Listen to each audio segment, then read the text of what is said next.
What was the biggest month you ever hit in high school? The biggest month I hit in high school was 6K. 6K while being in high school.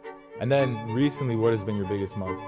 Biggest month has been 8K. 8K. When I did a price jump from 30 to 50, like it definitely got to me. I was like, a lot of people were gonna stop coming to me, and then that got to me. I had slower days, but at the same time, the people who still came to me, it made up for that. And then little by little, I kept on replacing those empty slots with new high-paying clients. Chris is 18 years old and he's hitting six figures a year from barbering. Your location matters, or do you think it might be more about how well you can market yourself? Working with you, it taught me location does not matter. Mm. Yeah. What is good, YouTube? I'm here with one of my guys here, Chris. Chris has been absolutely killing it. He's 18 years old. He's been absolutely killing it for like the last 8 months working with me, and he's had some insane results and insane transformation. Chris, do you want to introduce yourself for the people that don't know who you are? Who are you? Where are you located? And yeah. Yeah. Well, I'm Chris. I'm located in Gaysburg, Maryland. I've been cutting hair for roughly 2 years now, Okay. and I'm charging a price point of $50 and 60 with beard. And yeah, it's been a long journey working with you. All been going good. Yes, sir. So kind of run me through everything, bro, right? Like, how did you kind of originally get into barbering? Like, what was that like? Can you tell me a story or? Yeah, I just got into it because I was like, I just wanted to troll around to like, yeah, cut some of my boys. And people just started hitting me up. Like, even though the cuts were whack, they were like, bro, let me get a haircut from you and all that. Yeah. And then from there, it all started. I ended up getting like, I'm not gonna lie, like my first month I actually tracked it, I made $1,000. Like, Hey. yeah. Was there a point where you were like, okay, I don't want to keep trolling anymore? Like, barbering might be something I actually want to do? Yeah, when I started really investing my time into it, investing like my money into it, like it was like a constant like, all right, I made money for this. Let me get a barber chair. Let me get a vanity for it. Like taking it, like ring lights, all that. Yeah, 100%. I guess like the first thing is obviously like, you're how old now? I'm 18. So you're I 18 was years old. You started cutting hair when you were how old? I was 16. Started cutting hair at 16. So just like me cutting from 16 to 18, right? You just obviously finished high school, right? What were some of the early struggles you kind of faced? I'm sure we've all been there, like being a barber in high school, especially trying to make content, all that. Like, what were some of the struggles you faced as like a beginner barber coming up? Well, getting a clientele for one, and then two would be, I guess, like a mindset thing and like the people who you're around. Yeah. How so? Like, what do you feel like? Like, what do you feel like with some of the actual, like, can you tell a story or anything? Like, struggles that you kind of face, being a beginner barber back then? I would say I lived in the middle of nowhere, kind of. Yeah. No one would really make a drive. So then I was like, okay, I have to actually take this seriously. Like with the, Yeah. I got to work with what I can. Hmm. That's funny that you say that because I feel like a lot of people, like, they have this limiting belief that, they're not going to get any clients if they're in the middle of nowhere. Do you think that that's the case? Like, do you think that, your location matters, or do you think it might be more about, like, how well you can market yourself? Working with you, it taught me location does not matter. Hmm. Yeah, Well, why do you think that is? What do you feel like? because you really just have to make yourself known and like you have to make your work and yourself known. Like people will drive for you based on what you can provide for them. You get me? Yeah. Well, what was the farthest you ever had a client drive? You came from Virginia. They're coming from where you are. Yeah. Yeah, from Virginia out to Maryland, right? I know another thing is like Maryland is like Virginia, right? We're in the DMV, like there's so many barbers. Did you ever feel like it would be really hard to make money because there were so many barbers in Maryland, especially in your area? I can't lie. Yeah, I really thought that, especially like in the town where I'm at. There's like I kid you not, 40 barbershops in just one strip. Exactly. So, before you kind of started working with me, before the content thing, where were you at? Like, had you just got into a shop? Were you like, how much were you charging? What was that like? Yeah, I got into a shop. I was charging 25 at home, but then I bumped up my prices to 30, and I was scared to raise my prices to 30. Away, yeah. So I guess like with that, right? You know, most barbers are charging like 30, 40, right? Especially around that age. You're still in high school. Throughout this whole thing, right? Like you just recently graduated. What was the biggest month you ever hit in high school? The biggest month I hit in high school was 6K. 6K while being in high school. And then recently, what has been your biggest month? Biggest month has been 8K. 8K. So basically, almost 100K a year, and we're looking to take it up even farther. And then what were you kind of at, like, before you started working with me or before you had joined any type of program? Before I joined any program, I was averaging around 3 to 4K a month. 3 to 4. So you added like from 3 to 4K a month to like 8K a month. Yeah, Dang. really big jumps. Yeah. Okay. So, before you ever started working with me, like, what do you feel like your biggest struggle was? Like, what initially made you invest into yourself and look for some type of help? What made me invest into it is I saw one of my boys that I met like on my barber journey, Yeah. and I saw him going crazy with social media. Yeah. So now I was like, social media can really do this. Let me lock in with that. Yeah. 100%. And like, did you ever feel like maybe you could just figure it out on your own? Like, was it kind of nervous, like investing into yourself for the first time? Like, how did you kind of feel? Nah, it was like I used to think these things were like scams. I thought it was just a money grab from people. Yeah. Yeah, and then like Like helped you kind of like push over the edge and just be like, well, you know, I'm a little nervous, but I'm willing to give it a try. yeah, and like I thought I could do content on my own, so I tried for a while. Then I realized there's more to content than just doing what other people are doing. If that makes sense. Yeah. Do you feel like do you feel like it's maybe more about just understanding why it works and like like what we've been working on with problems and solutions and like do you feel like now you have a better understanding of business in a way? 100%. Okay. Well, what would you say is like the craziest thing you learned about business or like what is the most important lesson that you feel like you've learned from like how to run a business? Anyone will pay anything as long as you make them happy and they feel like it's worth it. Yeah, 100%. Yeah. And did you ever feel like, being in high school, bro, like I know a lot of people ever feel like, yo, I'm too young to like make good money. Like, did you ever feel like maybe you were too young to be a successful barber and to really start taking this seriously? And maybe you should just wait until you finish high school to take barbering serious? Did you ever think about any other careers? Like, or were you, what I want to do and I want to become a six-figure barber? Like, did you always think that was possible? Nah, when I was in high school, it definitely got into my head. Like when I did a price jump from 30 to 50, like it definitely got to me. I was like, a lot of people were gonna stop coming to me, and then that got to me. I had slower days, but at the same time, the people still came to me. It made up for that, and then little by little, I kept on replacing those empty slots with new high-paying clients. Dude, I remember that first price jump. Like, you were nervous, bro. Like, Yeah, we were on par. You know what I mean? what helped you like so many barbers they're like they think they're going to mess up their business by doing a price raise or they feel like you know oh I don't want to just raise my prices to raise prices like they feel like a lot of these social media barbers are just charging high prices just because right or they're just raising prices like randomly. Do you feel like that's true or do you feel like it's more about having a system and understanding why and when to raise prices? You got to have a system. We tracked numbers, we did everything possible, and you were like, "Yeah, you're ready for a price raise." So it's definitely a risk you have to take. It's a risk that can turn into a very high reward. Yeah, and do you feel like it was like worth it for you? Or what was your experience on that first price raise? Like, I know you were definitely nervous.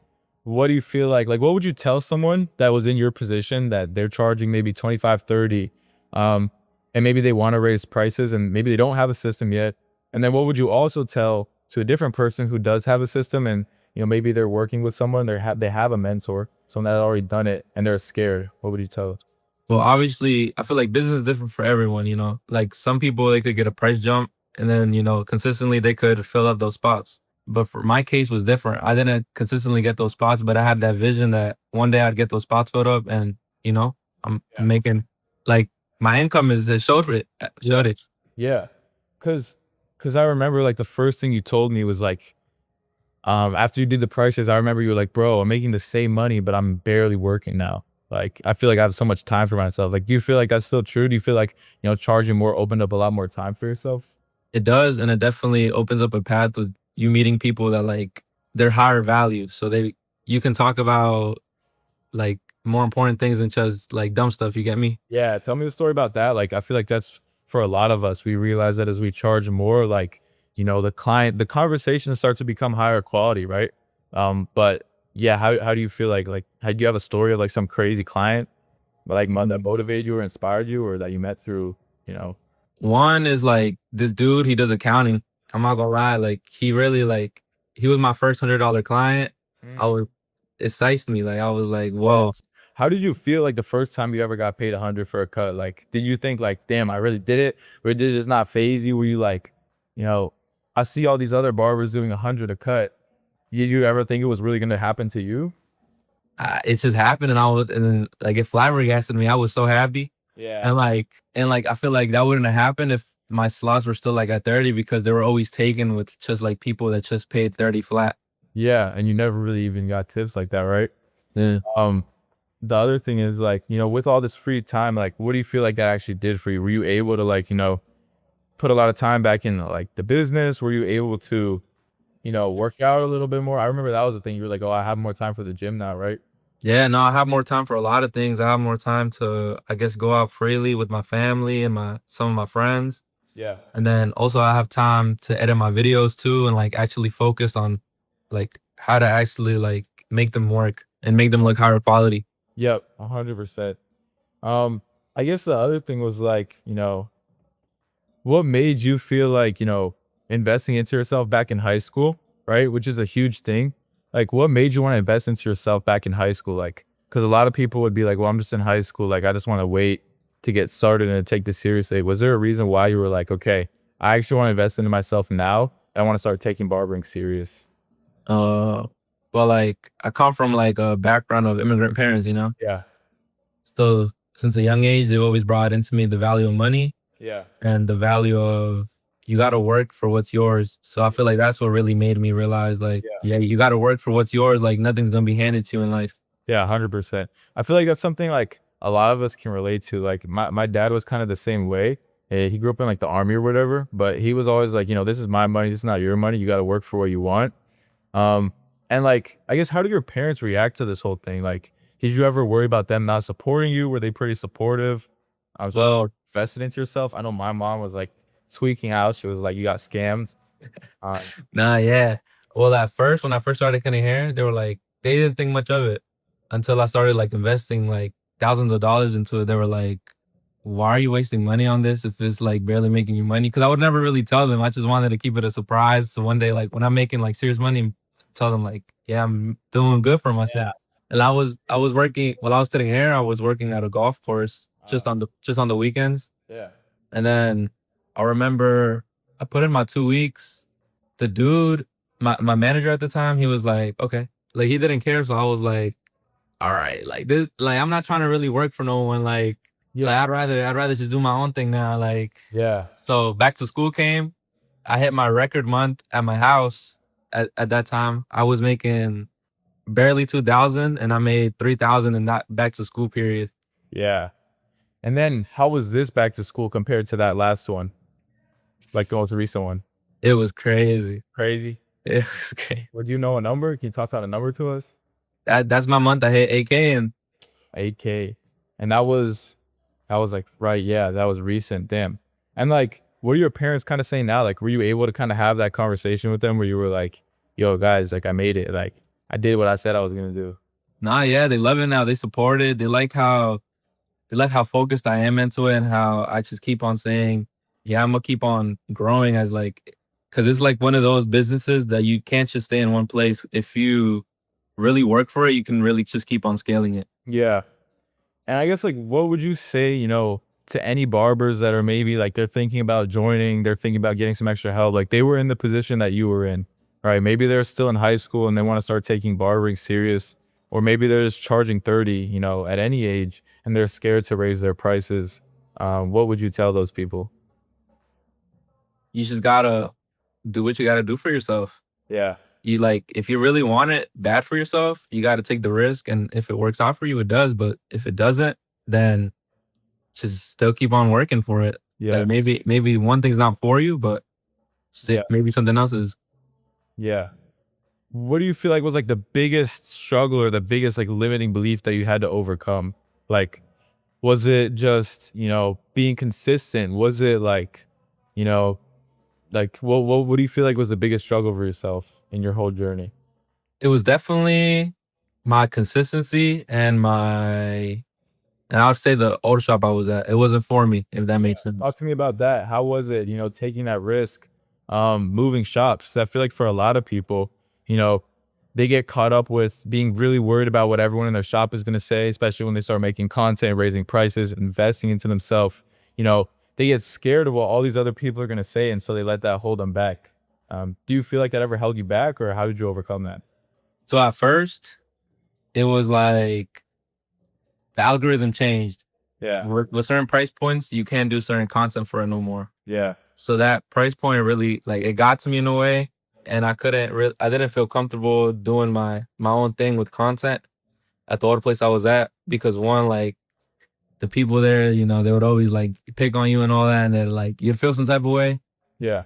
And then also like with like certain lighting things, like it didn't work out because like you can't really do much about it, because it's like you gotta respect their place and all that. And now where I'm at, it's like I realized no one cares.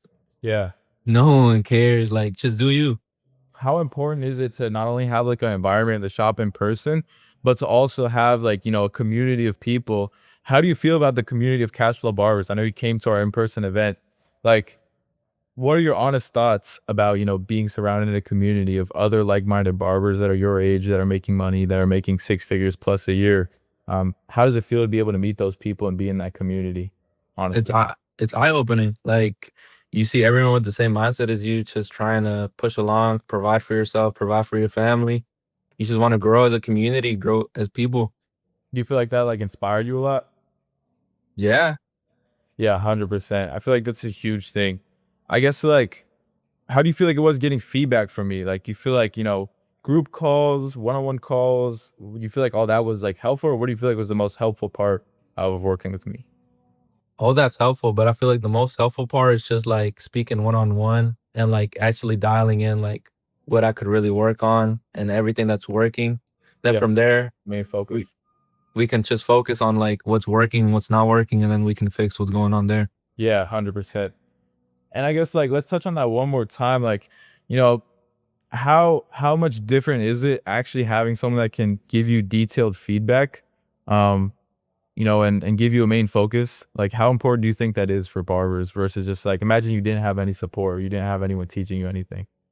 That's important because, as I said earlier, I said I try and do things on my own, but from there, it's like you don't know what you're doing wrong. Yeah. Like, you don't, like, you're just playing a guessing game. You're like, all right, let me just change this up. And then what if that's what was working? But in reality, Yeah. you change that up. If you're not tracking, you don't even know. So it's like, Exactly. yeah. Did you ever feel like quitting, bro? Did you ever have like some crazy struggle where you were like, okay, this is not for me. I made a mistake. It's too hard. Or did you ever get comfortable? Like, and how did you push through that? I definitely got comfortable. I can't lie to you. I got comfortable. Happens, man. How And how to get over that? Like, what was that like? you realize you're like, as a barber, when you first start, you always got that hustle and ambition in you. And I guess that just faded away. And I was like, yo, this wasn't me in the beginning. Like, let me log back in. Yeah, 100%. And then I guess like taking back one more time, like before you actually started on content, like what was your biggest problem? Was it pricing yourself? Was it getting you clients? Like, what did you struggle with the most before actually joining a program? Pricing myself, marketing, like all that. Yeah. And I guess like, was there like a story or like a time where you were like, bro, I'm tired of doing things my way. Like, I'm gonna go get some help because I'm just absolutely like fed up with what's going on right now. Like, was there a story that like kind of made you be like, okay, it's time to lock in? Not definitely. I experienced like a burnout because, I would like, I'd see months I'd be fully booked out, and I'd be like, or I'm knocking down like, I used to do 30-minute haircuts. I would knock out like 16 cuts on a weekend, and come out with like $500. And Yeah. I'd be like, what is this? Yeah. And then I raised my prices with you, like we talked about and everything. Then I do half of that, and I have then the day I can see sunlight at least, you know? You leave the shop. That's a big thing. Um, I guess like lastly, how do you honestly feel like maybe working with me helps, or what would you say to someone that maybe is like, maybe they're looking at a few, like you see all these people doing courses online, like every barber wants to have a course now. So it's like, it's funny, but what would you say, to the people that are maybe thinking about, working with someone? Maybe what do you feel like stands out about me, honestly, or what do you feel like, honest thoughts, like working with me? You gotta find the right guy. I feel Yeah, 100%. like with me, I knew you were my guy because, one, I feel like you never really gave up on me, you know? Yeah. Like, at some point when I said like I fell off, I low key went ghost, and I was like, I know I shouldn't have done that and all that, but it just happens, you know? Yeah, well, we're back now, exactly. Because it's like, if you let someone else give up, That shows a lot about how much you actually like care about their results, right? Exactly. And with you, it's like you have the results for yourself. You're charging $100. You're young. You move that on yourself. You drive a fucking Supra. Yes, sir. Yeah. But yeah, bro. And then lastly, like, dude, where do you see yourself in the next year? Like, where are we taking this, bro? Where are we gonna be at a year from now? Next year, I want to consistently make like 8 to 10K months and be really successful. I want to be able to. Right now, I'm just on I guess pocket watching my money, seeing where it goes. But I definitely want to invest into things and want to travel more and enjoy my life. You get me? Where we about to travel? Where we about to invest into? Like, I mean, no. Well, I'm definitely getting into like I have a lot of people telling me to get into crypto and all that and like all that. I definitely want to invest into real estate too. I want to get into buying like my own house and all that, and then travel. Somewhere warm, Yes, sir. like enjoy that sweet beach life. This is gonna be fire, bro. And then like the last question, I don't know if I already asked this, but okay. Let's say there's a barber that like they're just thinking about working with me. They don't really know, like they're kind of right on the fence. Like, what would you tell them if they're scared to just like commit to actually working with me or joining cash flow barbers? If you see the results working for other people, Yeah. and you can see that he has a big group of cash flow barbers, it's not just because he's just doing it to do it. It really shows he has like passion and love for the game. Like he really enjoys watching other people grow and be successful with him. Yes, sir. Hey, yes, sir, bro. I appreciate it. That pretty much wraps up the interview, guys. As you guys saw, my guy Chris is 18 years old. He's hitting 6 figures a year from barbering. He's absolutely killing it. And he probably went through all the same things that most of you guys went through, right? And he was able to overcome them because Chris never gave up, right? He thought long term. He showed up every single day. I feel like that was a huge thing, bro. Like you never gave up. Like you realized that this was more of a long game, right? Yeah, it definitely is. And so even though you had your ups and downs, like you stuck it out for the long term, right? That's ultimately why you're here. You're about to be making 6 figures at 18 just from cutting hair, right? Um, but yeah, bro, super proud of your progress, bro. And this is only the beginning, because dude, we're about to go crazy in 2026. Like you're charging 80, 100, like this is only the beginning. So that pretty much wraps up the video, guys. If you guys want to see more interviews with my clients like this, it's gonna be on my YouTube channel. Chris is an absolute killer. And I'm super excited for where he goes in the future. He's gonna absolutely kill it. And yeah, bro. Anything else you want to say to the people? You got to join Cash Flow Barbers. Hey, yes, sir, bro.